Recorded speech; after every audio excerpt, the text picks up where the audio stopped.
Actor விஜய்க்கு விஜய்னு ஏன் பேர் வச்சுருப்பாங்க? ஒருவேளை அதுக்கு விஜயகாந்த் தான் காரணமாக இருப்பாரோ? அந்த டைமில் விஜயகாந்த் ஒரு நல்ல வளர்ந்து வந்த நடிகராக இருந்தார். அதனால் அவருக்கு விஜய்னு பேர் வச்சுருப்பாங்களோ? ஆனால் ஒன்றுங்க, விஜயோட அப்பா பண கஷ்டத்தில் இருக்கும்போது படம் எடுக்க முடியாமல் இருந்தார். அப்போ ஃப்ரீயாக நான் நடிச்சு தரேன், உங்கள் பையனை இன்ட்ரடியூஸ் பண்ணுறேன் அந்த படத்தில், இப்படி சொல்லி விஜயகாந்த் ஒரு படம் நடித்தார். அந்த படத்தில் ஒரு பைசாவும் பணம் வாங்கலை அப்படிங்கிறது விஜயோட அப்பா நிறைய மேடைகளில் சொல்லியிருப்பார். அது என்னமோ உண்மையாக இருக்கலாம் தான். அதுக்கப்புறம் அவர் பணத்தை திருப்பி கொடுத்தாரா அப்படிங்கிறதெல்லாம் எங்கேயும் சொல்லலை.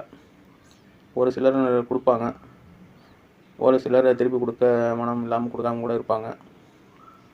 இல்லை இவர் கொடுத்து விஜயகாந்த் வேண்டான்னு சொன்னாரானும் தெரியாது. அந்த தகவல் எங்கேயும் இல்லை. ஆக மொத்தம் ஒருத்தன் கஷ்டப்படும் போது அவனுக்கு உதவணுங்கிறதுக்காக ஒரு வேலையை செஞ்சுருக்காரு பார்த்தீங்களா விஜயகாந்த் அந்த டைமில். அதுதான் இங்கே ஹைலைட்.